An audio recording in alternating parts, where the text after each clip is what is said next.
Amos Wekesa cautions that delays at Entebbe International Airport could cause thousands of tourists cancelling visits to Uganda should the current inconsistencies persist.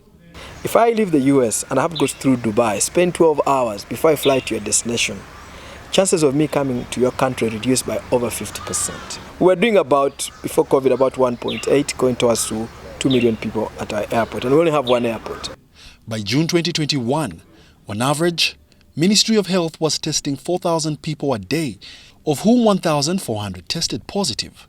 However, positive cases have since reduced, despite categorizing high alert countries for mandatory testing.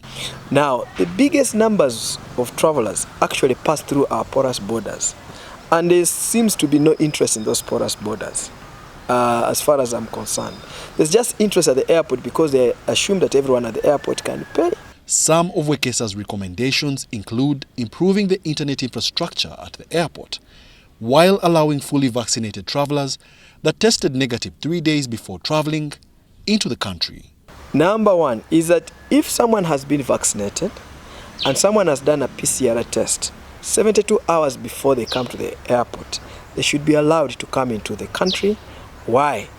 The airline companies have vested interest in making sure that you actually have that PCR before you come to Uganda. And that means you have lesser chances of having problems passing through the airport.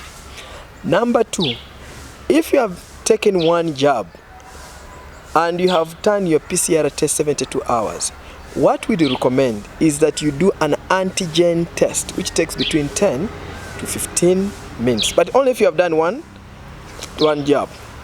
Now, if you have not done a vaccination and you have done a testing before leaving your country to come to Uganda, you should do a PCR at Entebbe Airport. At the same time, you should be allowed to go to your hotel and results sent to you.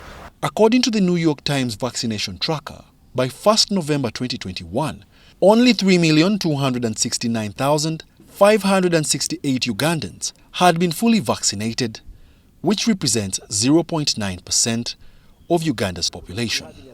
Wadulo Makanud, UBC News, in Mutungo.